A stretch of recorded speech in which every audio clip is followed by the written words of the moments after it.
세무사 그러면 다양한 일을 하시잖아요. 네. 기장이 주기는 하시죠. 그렇죠. 기장 말고 또 어떤 일을 하시나요? 세무사 사무실은 보통 사업자 등록증이 있으신 사장님들 위주로 하는 장부 기장이 기본 베이스예요. 저희 같은 경우도 장부 기장 중심의 세무사무실이고요.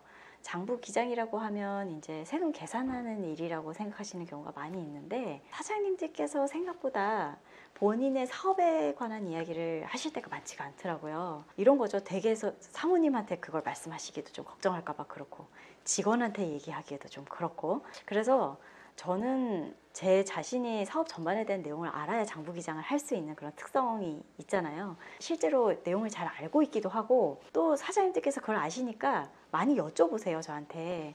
세금적인 부분뿐만 아니라 경영적인 부분도 같이 저랑 상의를 하시죠.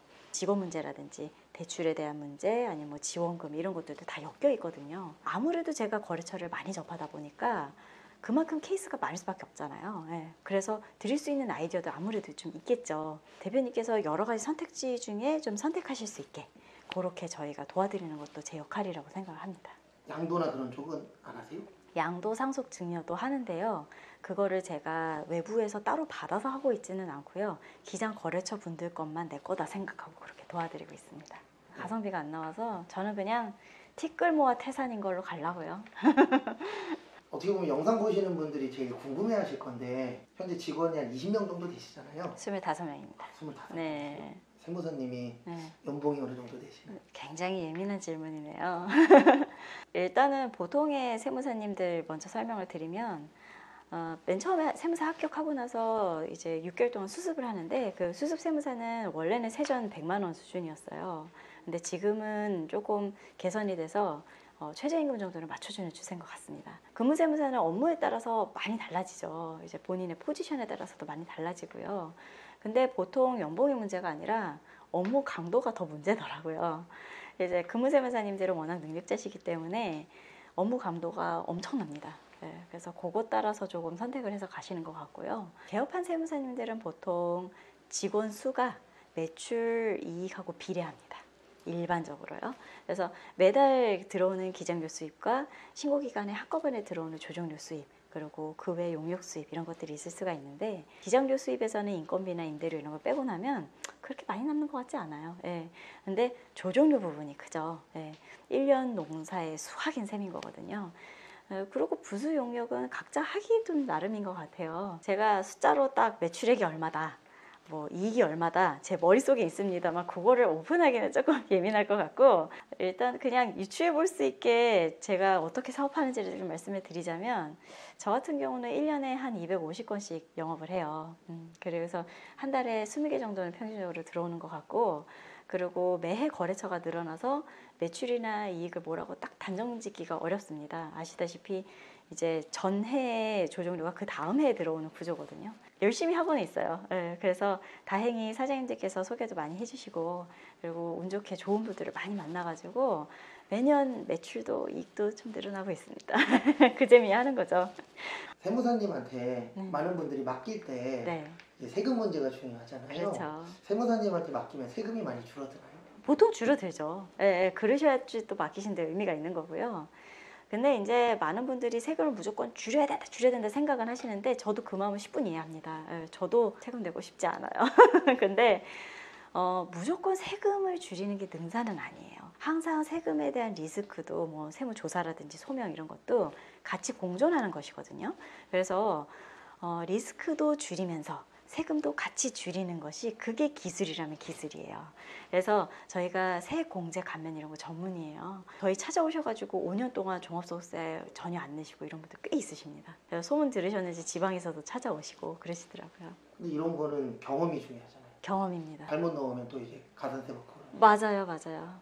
근데 이제 그런 것 같아요. 업력이 많이 쌓이면 쌓일수록 그게 케이스가 많아지잖아요. 근데 이제 저는 거래처가 조금 빨리 늘었던 케이스다 보니까 조금 압축해서 더 많이 보는 것 같아요. 많은 사업자분들을 많이 만나셨잖아요. 사업이 잘 되시는 분들의 특징이 있을까요? 있습니다. 네, 있어요. 대체로 보편적인 특징을 말씀을 드리자면, 일단 변화에 굉장히 빨리 적응을 하세요. 위기 상황에 강한 겁니다. 최근에 코로나였을 때, 그때가 이제 딱 그 나뉘는 시기였을 것 같은데, 코로나라서 경기가 안 좋아서 그거는 이제 핑계더라고요. 오히려 그런 조건들을 잘 이용하셔가지고 더 매출 늘리시고 이런 분들 계셔요. 그리고 두 번째는 중요한 의사결정에 반드시 전문가의 의견을 반영하신다는 거예요. 뭔가 일을 저지르시기 전에 한 번 더 짚으시는 거예요. 그런 분들이 더 자주 찾아오시고요. 또 잘 되시더라고요, 그게. 근데 이런 보편적인 특징 외에도 세무사니까 느끼는 어떤 그런 특징들이 있어요. 잘 나가시는 사장님들을 관통하는 특징.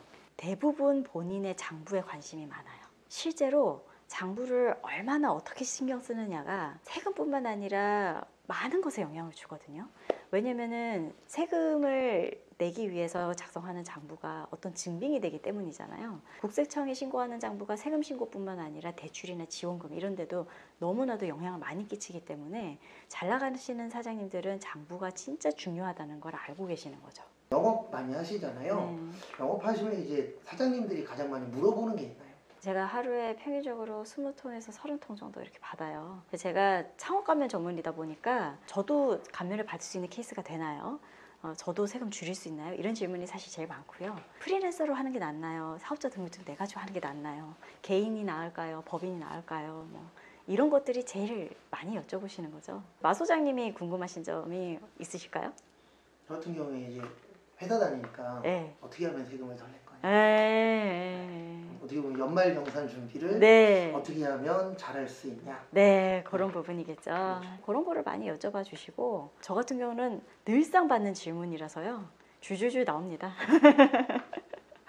중요한 팁 같은 거 하나만. 팁이요? 네. 사업하시는 분들 위주로 말씀을 드리자면 처음부터 끝까지 증빙을 잘 챙기시는 게 정말 중요합니다. 증빙을 잘 챙기시는 게 절세의 지름길이고 두 번째는 미리 세금이 얼마 나올지를 알고 계셔야 되세요. 네, 사업하시다 보시면 현금 흐름이 굉장히 중요하거든요. 나중에 세금 낼 때 돼가지고 세금 얼마입니다. 내세요라고 하면 그게 폭탄인 경우가 굉장히 많아요. 컨트롤을 못 하시면은 빚져서 세금 내는 건 너무 슬픈 일 아니겠어요? 세금이 미리 나올지를 좀 미리 체크하시고 그걸 관리하시는 거 그게 정말 중요할 것 같아요. 근데 일반적인 사장님들은 그 어느 정도 예측이 안 되시잖아요. 그렇죠. 네. 그래서 세무사님의 도움을 받으셔야 되세요. 그렇죠. 그래서 전문가분들이 필요하시죠. 맞습니다. 네. 근데 그거에 대해서 이제 아까워하시는 사장님들도 계셔서. 물론 저도 그렇게 생각해요. 아까운 수준의 매출과 이익이 나시는 분들도 계세요. 그런 분들까지는 사실 뭐 당권적인 신고대리 이런 걸로 처리를 하시면 되시는데 어느 정도 이상이 되시면은 관리를 받으시는 게 무조건 이익이고요. 그리고 나는 뭐 매출도 얼마 안 되고 이익도 얼마 안 돼요라고 생각하실 수 있지만 그분 컨디션에 대해서 감면 같은 걸로 아예 세금이 안 나오게 만들 수도 있는 거거든요. 그래서 무엇이 아까운지는 사장님들께서 각자 선택을 해보셔야 될 것 같아요. 네. 현재 지금 세무사 이제 8년 되셨잖아요. 네. 세무사 준비하실 분들도 많이 보실 건데 네. 세무사로 돈 잘 버는 방법이 있을까요? 정말 참신한 질문이네요. 알고 계시면 저도 좀 알려주세요. 세무에도 여러 가지 분야가 있잖아요. 이제 장부, 기장, 양도, 상속, 증여, 뭐 컨설팅, 용역 이런 것들이 뭐 여러 가지가 있는데요. 제가 생각하기에는 꼭 무엇을 해야 돈이 된다, 어떤 아이템을 해야 돈이 된다 그런 개념은 맞지 않는 것 같고요. 어떻게 해야 하는지는 조금 이제 알 것 같아요. 세무사라는 뽕을 내려두고 정말 열심히 해야 되지 않나. 그런 생각을 좀 해봤습니다. 내가 그래도 세무사인데 세무사가 뭐 그렇게까지 뭐 이런 생각을 버리는 거 그게 되게 중요할 것 같아요. 제가 사장님을 거의 2,000명 만나봤거든요. 사장님들이 원하시는 세무사는요, 엄근진한 그런 세무사님이 아니에요. 친절하고 대하기 편하고 내 이야기를 편하게 전달할 수 있고 또 공감해주고 그러면서 나한테 꼭 맞는 서비스를 제때 받을 수 있는 거 그걸 원하시거든요. 라이센스를 내려놔야 됩니다. 되게 이상하죠. 그렇게 어렵게 라이센스 따놓고는 고생고생해서 딴 걸 내려놔야 한다니 좀 이상한데 사업을 하는 데 있어서는 자격증을 내려놔야 많은 분들이 찾아오시는 것 같아요.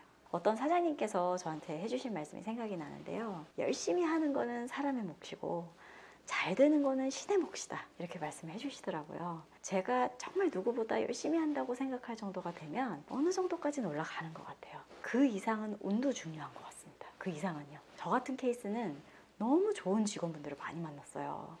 개업 멤버부터 시작해서 지금 있으신 팀장님들까지 너무 도움을 많이 받아가지고요. 거래처분들도 초창기에 배웠던 분들이 너무 소개도 많이 해주시고 돌이켜보면 참 은인이 많더라고요. 지금 저한테 제로에서 시작해가지고 다시 지금 규모로 이렇게 단기간에 회사를 만드는 것이 가능할까 생각을 해보면요. 그때처럼 열심히 할 자신은 있어요. 그런데 그때 만났던 운을 또 만날 자신이 없어요. 그래서 제가 그만큼 운이 좋았던 것 같다. 그렇게 말씀을 드릴 수가 있을 것 같습니다. 앞으로의 계획하고 마무리 인사해 주시면 됩니다. 세무사 관련해가지고 마 소장님께서 궁금한 점 이거저거 여쭤봐 주셨는데 사실 저도 이제 세무사이기 전에 사장이잖아요. 창립 이래 정말 부끄럽지 않게 열심히 했고 지금 5기째 직원 25명 정도 이렇게 되는데요. 거래처분들께서 이 정도 규모 됐으면 이제 좀 살살할 때도 됐는데 계속 열심히 하시는 모습이 보기 좋다 이렇게 말씀을 해주시면요. 저는 그게 너무 뿌듯하고 그게 최고의 칭찬인 것 같아요. 그래서 앞으로도 초심 잃지 않고 저와 인연 닿으신 대표님들과 약속 지킬 수 있게 더 열심히 하도록 하겠습니다. 이런 자리, 이런 귀한 자리 마련해 주신 마 소장님께 감사드립니다. 수고하셨습니다. 수고하셨습니다.